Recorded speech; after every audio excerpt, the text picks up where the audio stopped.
ಆ ಪ್ರಶ್ನೆಗೆ ಸರ್ಕಾರ ಉತ್ತರ ಕೊಡಲಿ. ರಮೇಶ್ ಬಾಬು ಅವರು ಇದ್ದಾರೆ ಸರ್ಕಾರದ ಪರವಾಗಿ ನಮ್ಮ ಜೊತೆಗೆ. ರಮೇಶ್ ಬಾಬು ಅವರೇ, ಎಕ್ಸಿಸ್ಟಿಂಗ್ ಸಿಸ್ಟಮ್ ಈ ಗ್ಯಾರಂಟಿ ಯೋಜನೆಗಳನ್ನು ಇಂಪ್ಲಿಮೆಂಟ್ ಮಾಡೋದಕ್ಕೂ ವಿಫಲ ಆಗುತ್ತೆ, ಮಾಡೋಕ್ಕಾಗೋದಿಲ್ಲ ಅನ್ನೋ ಕಾರಣಕ್ಕಾಗಿ ಇನ್ನೊಂದು ಪ್ಯಾರಲಲ್ ಸಮಿತಿ ಮಾಡಬೇಕಾಗಿ ಬಂತ, ಏನು ಕತೆ?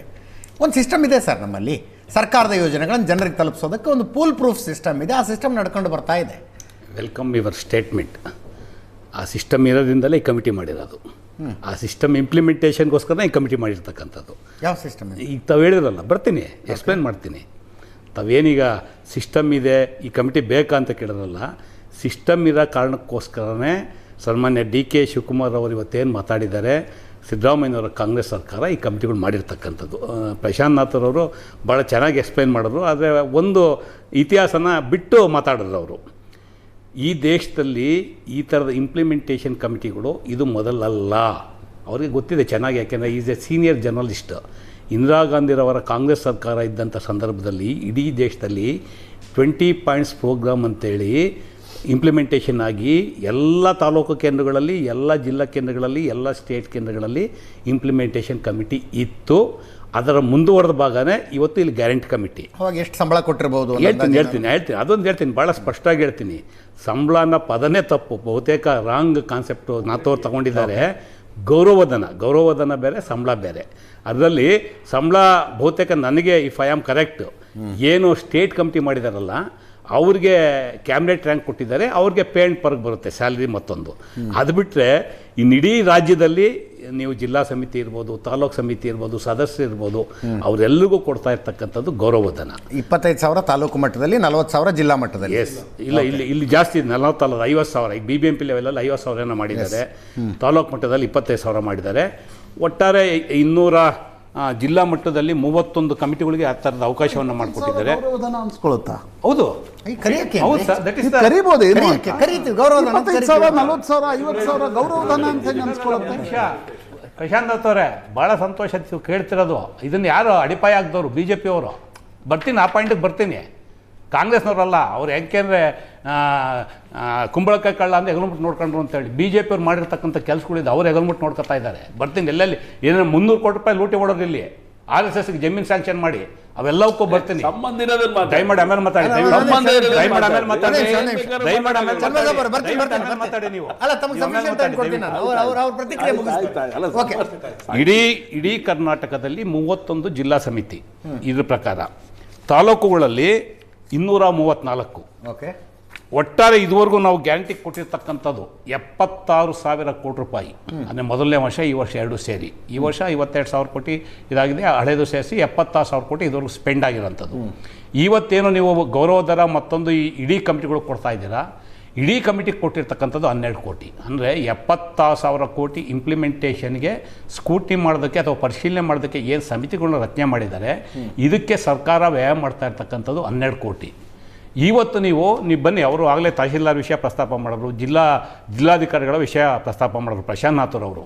ಕರ್ನಾಟಕ ವಿಧಾನಸಭೆಯಲ್ಲಿ ಆಗಿರ್ತಕ್ಕಂಥ ಹಲವಾರು ಚರ್ಚೆಗಳು, ನಾನು ಪಕ್ಷಾತೀತವಾಗಿ ಹೇಳ್ತೀನಿ, ಕಾಂಗ್ರೆಸ್ ಇರ್ಬೋದು, BJP ಇರ್ಬೋದು, JDS ಇರ್ಬೋದು, ಮೊದಲು ಈ ತೆಗೀರಿ ಕಮಿಟಿಗಳನ್ನ, ಅಧಿಕಾರಿಗಳನ್ನ. ರೆವಿನ್ಯೂ ಡಿಪಾರ್ಟ್ಮೆಂಟಲ್ಲಿ ಅವ್ರಿಗಿರೋಷ್ಟು ಒತ್ತಡ ಏನಿದೆ, ಕೆಲಸ ಬಿಟ್ಟು ಆಚೆ ಇದು ಬೇರೆ ಕೆಲಸ ಬಿಟ್ಟು ಈ ಕೆಲಸಗಳು ಮಾಡ್ಕೊಂಡು ಕೂತ್ಕೊಂಡಿದ್ದಾರೆ. ನೀವು ಒಂದು ಪ್ರವಾಸಿ ಡಿಪಾರ್ಟ್ಮೆಂಟಲ್ಲಿ, ಟೂರಿಸಂ ಡಿಪಾರ್ಟ್ಮೆಂಟಲ್ಲಿ ಟ್ಯಾಕ್ಸ್ ಅಲಾಟ್ಮೆಂಟ್ ಆಗಬೇಕಂದ್ರೆ DC ಚೇರ್ಮನ್ನು ಮೀಟಿಂಗೇ ಮಾಡಲ್ಲ 3 ತಿಂಗಳು 6 ತಿಂಗಳು. ನೀವು ಯಾವುದೋ ಬೋವಿಂದಿಗೆ ಮೊದಲು ಯಾವುದೋ ಒಂದು ಇದು ಬೋರ್ವೆಲ್ ಅಲರ್ಟ್ ಆಗಬೇಕಂದ್ರೆ ಅದಕ್ಕೆ ಮತ್ತೆ ಅಧಿಕಾರಿಗಳು. ಇವತ್ತು ಚರ್ಚೆ ಆಗ್ತಾ ಇರ್ತಕ್ಕಂಥದ್ದು, ವಿಧಾನಸಭೆಯಲ್ಲಿ ಚರ್ಚೆ ಆಗಿರ್ತಕ್ಕಂಥದ್ದು ಏನು, ಕಾಂಗ್ರೆಸ್ ಶಾಸಕರನ್ನ ಬಿಟ್ಟು BJP ಶಾಸಕರಿದ್ದಾರೆ, ಅಲ್ಲಿ ಈ ಕಮಿಟಿಗೆ ಹೆಚ್ಚು ಅಧಿಕಾರ ಕೊಟ್ಬಿಟ್ಟಿದ್ದೀರಾ. ಅವರು ಪ್ಯಾರಲಲ್ ಆಗಿ ಶಾಸಕರಿಗೆ ಪ್ಯಾರಲಲ್ ಕಮಿಟಿಗಳು ನಡೆಸ್ತಾ ಇದ್ದಾರೆ. ಅದು ಬೇಡ ಅನ್ನೋ ಕಾರಣಕ್ಕೆ BJP ವಿರೋಧ ಮಾಡ್ತಾ ಇದ್ದಾರೆ. ಬಿಟ್ಟರೆ ಈ ಥರದ ಕಮಿಟಿಗಳು ಅವ್ರು ಕೆಲವು ನಾವು ರಮೇಶ್ ಸಿಸ್ಟಮ್ ಎಲ್ಲಿಗೆ ಹೋಗುತ್ತೆ? ಸಿಸ್ಟಮ್ಗೆ ಬರ್ತಾರೆ ಸರ್. ನಾನು ಈಗ ನಾಳೆ ದಿವಸ BJP ಮಾಡಿದ್ದಾರೆ ಸರ್, ದಯಮಾಡಿ BJP ಮಾಡಿದ್ದಾರೆ. ಈಗ ಹಿಂದಿನ ತೆಗೆದು ಬಿಡಿ, ನೀವು ಸಿಂಡಿಕೇಟ್ ಸೆನೆಟ್ ಇತ್ತು, ಈಗ ಸೆನೆಟ್ ತೆಗೆದುಬಿಟ್ರು. ನಾವೆಲ್ಲ ಓದ್ಬೇಕಾದ್ರೆ, ದೇವರಾಜ್ ನಾವೆಲ್ಲ ಓದ್ಬೇಕಾದ್ರೆ, ಸೆನೆಟ್ ಅಂದರೆ ಪವರ್ಫುಲ್ಲು. ಸೆನೆಟ್ ಮೆಂಬರ್ ಆಗದೆ ದೊಡ್ಡ ಇಶ್ಯೂ. ಸೆನೆಟ್ ಮೆಂಬರ್ಗಳಿಗೆ, ಅಕಾಡೆಮಿಕ್ ಕೌನ್ಸಿಲ್ಗೆ, ಸಿಂಡಿಕೇಟ್ ಮೆಂಬರ್ಗಳಿಗೆ ಹಿಂದೆ BJP ಯಾರನ್ನ ಮಾಡಿದ್ರು, ಅವ್ರು ಗೌರವಧನ ಕೊಟ್ಟಿಲ್ವಾ? ಇವತ್ತು ಕೊಡ್ತಾ ಇಲ್ವಾ? ಆಶ್ರಯದಲ್ಲಿ ಕೊಡ್ತಾ ಇಲ್ವಾ? ಆರಾಧನದಲ್ಲಿ ಕೊಡ್ತಾ ಇಲ್ವಾ? ಅದ್ಯಾಕೆ ಧಾರ್ಮಿಕ ಪರಿಷತ್ ಅಂತ ಮಾಡಿದ್ದಾರೆ? ಧಾರ್ಮಿಕ ಪರಿಷತ್ಗೆ ಯಾರನ್ನು ಅಪಾಯಿಂಟ್ ಮಾಡಿದ್ದಾರೆ? BJP ಅಪಾಯಿಂಟ್ ಮಾಡಿಲ್ವಾ? ಧಾರ್ಮಿಕ ಪರಿಷತ್ನಲ್ಲಿ BJP ಅಪಾಯಿಂಟ್ಮೆಂಟ್ ಮಾಡಿದಂಥವ್ರಿಗೆ ನೀವು ಗೌರವಧನ ಕೊಡ್ತಾ ಇಲ್ವಾ? ಕೊಟ್ಟಿಲ್ವಾ? ಅದೊಂದೇ ಅಲ್ಲ, ಬಗರ್ಹುಕುಂ ಕಮಿಟಿ, ಆಶ್ರಯ ಕಮಿಟಿ, ಎಷ್ಟು ಕಮಿಟಿ ಒಂದು ಎಷ್ಟಿದೆ ಸರ್ ತಾಲೂಕಲ್ಲಿ ಅವ್ರಿಗೆ ಗೌರವಧನ ಹಾ?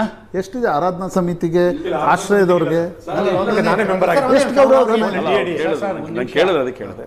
ನಮ್ಗೊಂದು ನಿಮಿಷ ನನಗೆ MLA ಅವರು ಅಪಾಯಿಂಟ್ ಕಮಿಟಿ ಮಾತಾಡ್ಲಿ, ಬಾಬು ಅವ್ರು ಇಸ್ ನಾಟ್ ಎ ಕ್ವಶನ್ ಅದಲ್ಲ ನೀವು ಸರ್. ಇದನ್ನ ಲೆಜಿಟಿಮೈಸ್ ಮಾಡ್ತಿದ್ದೀರಿ ಇಲ್ಲ ನಮ್ಮ ಪಾರ್ಟಿ ಕಾರ್ಯಕರ್ತರಿಗೆ ನಾವು ಕೊಡ್ತೀವಿ ಅಂತ 40,000 ರೂಪಾಯಿ ಕೊಟ್ಬಿಡ್ತೀವಿ ಈ ನಾಥವ್ರೆ ಇದು ನೀವು ಇಡೀ ಸ್ಟೇಟ್ ಅಲ್ಲಿ ಗ್ಯಾರಂಟಿ ಕಮಿಟಿ ಎಷ್ಟು ಜನಕ್ಕೆ ಅಕಾಮಿಡೇಟ್ ಮಾಡಿದ್ರೆ ಕಾರ್ಯಕರ್ತರಿಗೆ ಜಿಲ್ಲಾ ಸಮಿತಿ ತಾಲೂಕು ಸಮಿತಿ ಎಲ್ಲ ಸೇರಿ ಸರಿ ಸರ್ ಬಟ್ ದಯಮಾಡಿ ಅದು ನೋಡಿ ಡಿಬೇಟ್ ನಿಮ್ಮ ಪ್ರಶ್ನೆಗೆ ಉತ್ತರ ಕೊಡ್ತೀನಿ ಡಿಬೇಟ್ ಆಗಬೇಡಿ ನಿಮ್ಮ ಪ್ರಶ್ನೆಗೆ ನಾನು ಉತ್ತರ ಡಿಬೇಟ್ ಆಗ್ತಾ ಇಲ್ಲ ಕೊಡ್ತೀನಿ ದಯಮಾಡಿ ಸರ್ ಕ್ವಶನಿಂಗ್ ದ ಇಂಟೆಂಟ್ ರೀ 12 ಕೋಟಿ ರೂಪಾಯಿ ಬಗ್ಗೆ ಎಲ್ಲ ನನ್ನ intent it is very clear.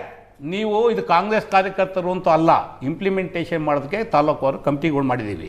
ಆ ಕಮಿಟಿಗೆ ಅಫ್ಕೋರ್ಸ್ ಕಾಂಗ್ರೆಸ್ ಕಾರ್ಯಕರ್ತರು ನಾಮಿನೇಟ್ ಮಾಡಿರ್ಬೋದು, ಇಲ್ಲ ಅಂತ ಹೇಳಲ್ಲ. ಮತ್ತೆ ಅವರೇನೀಗ ಅಜಿತ್ ಅವರು ಇನ್ನೊಂದು ಪ್ರಶ್ನೆ ಕೇಳೋರು, ನಾಳೆ BJP ಬಂದ್ರೆ ಮಾಡಲ್ಲ. ಹೌದು ಮಾಡಿದ್ದಾರೆ, ಹಿಂದೆನೂ ಮಾಡಿದ್ದಾರೆ, ಮುಂದಕ್ಕೂ ಮಾಡ್ತಾರೆ. ಅವ್ರ ಸರ್ಕಾರ ಬಂದಾಗ ಅವ್ರು ಮಾಡಿದ್ರೆ ಅವರು ಮಾಡ್ತಾರೆ. ಇವತ್ತಿಲ್ಲಿ ನಾನು ಹೇಳಿಕೊಟ್ಟಿರ್ತಕ್ಕಂಥದ್ದು, ನೀವೇನು BJP ಹಿಂದೆ ಅಡ್ವೈಸರ್ಗಳು ಮಾಡ್ಕೊಂಡ್ರಲ್ಲ ಮಿನಿಸ್ಟ್ರಿಗಳಿಗೆ, BJP ಸರ್ಕಾರ ಇದ್ದಾಗ, ಯಡಿಯೂರಪ್ಪ ಸರ್ಕಾರ ಇದ್ದಾಗ, ಬೊಮ್ಮಾಯಿ ಸರ್ಕಾರ ಇದ್ದಾಗ ಅದೇ ಸರ್. ಎಷ್ಟು ಕೊಡ್ತಾ ಇದ್ರೆ ಈ- ನೀವು ಪ್ರಾರಂಭ ಮಾಡೋದಲ್ಲ ಸರ್, 2 ಲಕ್ಷ ರಮೇಶ್ ಕೊಡೋಲ್ಲ ಬಾಬು ಅವರೇ, ಸರ್. ದಯಮಾಡಿ ಈಗ ಕಾಲ ಬಂದಿದೆ ಅನ್ಸುತ್ತೆ ಇದರ ಬಗ್ಗೆ ರೀಥಿಂಕ್ ಮಾಡತಕ್ಕಂಥ ಅವಶ್ಯಕತೆ. ಈಗ ನೀವು ನನಗೆ ಸಣ್ಣವರಿದ್ದಾಗ ನೆನಪಿರುವಾಗ ಸಂಯುಕ್ತ ಕರ್ನಾಟಕದಲ್ಲಿ ಹೆಡ್ಲೈನ್ ಬರ್ತಿತ್ತು, ಜಂಬೋ ಜೆಟ್ ಸಂಪುಟ, ಜಂಬೋ ಸಂಪುಟ ಅಂತ. ಕಾನ್ಸ್ಟಿಟ್ಯೂಷನಲ್ ಅಮೆಂಡ್ಮೆಂಟ್ ತಂದ್ರಿ ತಾನೇ 15% ಮಾತ್ರ ಸಚಿವರನ್ನಾಗಿ ಮಾಡಬೇಕು ಅಂತಕ್ಕಂಥದ್ದು. ಅದರ ಕಾಲ ಈಗ ಬಂದಿದೆ. ನಾನು ಯಾವುದನ್ನು ಸಮರ್ಥಿಸ್ಕೊಳ್ತಾ ಇಲ್ಲ. ಈಗ BJP ಅವ್ರು ಮಾಡಿದ್ರೆ ನಿಗಮ ಮಂಡಳಿಗಳನ್ನ ಬೇಕಾಬಿಟ್ಟಿಯಾಗಿ ಮಾಡಬೇಕಾ ಪ್ರಶ್ನೆ ಇದೆ ಅದು.